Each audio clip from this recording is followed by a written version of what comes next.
بسم اللہ الرحمن الرحیم إن ربك هو أعلم بمن ضل عن سبيله وهو أعلم بالمهتدين صدق الله العلي العظيم۔ سورہ قلم کی آیت نمبر 7 کے الفاظ کے معانی کی طرف توجہ فرمائیں۔ سب سے پہلا حرف ہے ان، جو اپنے سے بعد میں آنے والی بات کی تاکید کے لیے استعمال ہوتا ہے، اور اردو زبان میں ہم ترجمہ کرتے وقت اس کا ترجمہ یقیناً یا بے شک سے کرتے ہیں۔ اگلا لفظ ہے ربک۔ یہ دو لفظوں سے مل کے بنا ہے، ایک رب اور ایک کا۔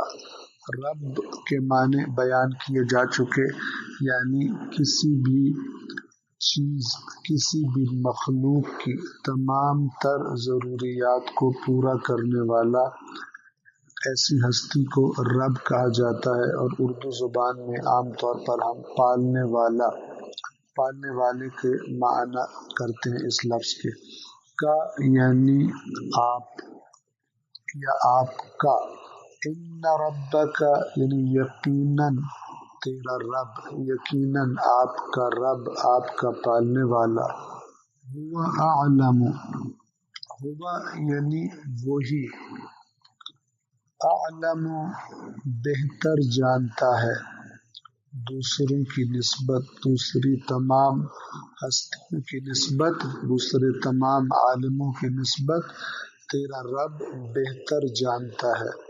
بس ہوا یعنی وہی، یقیناً تیرا رب وہی ہے کہ جو سب سے بہتر جانتا ہے۔ کیا بات جانتا ہے؟ بمن ضل عن سبیلہ، بمن یہ بات کہ کون، من یعنی کون، ضل عن سبیلہ، ضل کے لفظ کے معنوں پر انشاءاللہ توجہ فرمائیں گے، کیونکہ یہ لفظ قرآن مجید میں بہت استعمال ہوا ہے، اور بالعموم اس کا معنی گمراہی کا کیا جاتا ہے۔ ضل کے بنیادی حروف ضاد، لام اور لام، اور اسے لام کے اوپر تشدید ڈال کر لکھا جاتا ہے، کہ جو علامت ہوتی ہے کہ تشدید جس حرف پر آ رہی ہے وہ در حقیقت دو حروف ہیں۔ ضل، ضلال، جیسے کہ فی ضلال مبین، کھلی گمراہی قرآن مجید میں استعمال ہوا۔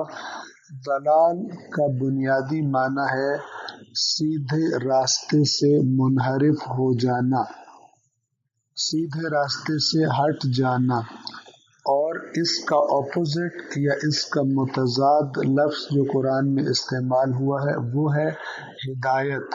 ہدایت کا اپوزٹ ضلال یا سیدھے راستے سے منحرف ہو جانا یا ہٹ جانا کے معنی میں۔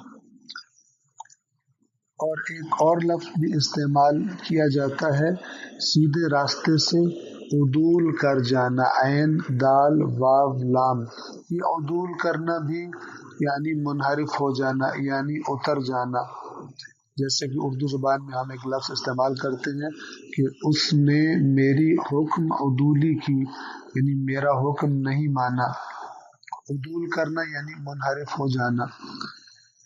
ضلال کا معنی وسیع ہے، اور کسی بھی سیدھے راستے سے ہر قسم کے عدول کو ضلال کہا جاتا ہے، چاہے یہ عدول یا انحراف جان بوجھ کے کیا جائے یا غلطی سے ہو جائے، چاہے تھوڑا سا ہو چاہے زیادہ ہو، اس لیے کہ در حقیقت سیدھا راستہ ہی در حقیقت راستہ ہوتا ہے، اور چاہے کوئی جان بوجھ کے اسے چھوڑ دے یا غلطی سے چھوڑ دے، تھوڑا چھوڑے یا زیادہ چھوڑے، بالآخر نتیجہ یہ نکلتا ہے کہ سیدھے راستے سے وہ اتر جاتا ہے، اور جو سیدھے راستے سے اتر جائے، اس سے منحرف ہو جائے، وہ اپنی منزل پر نہیں پہنچ سکتا۔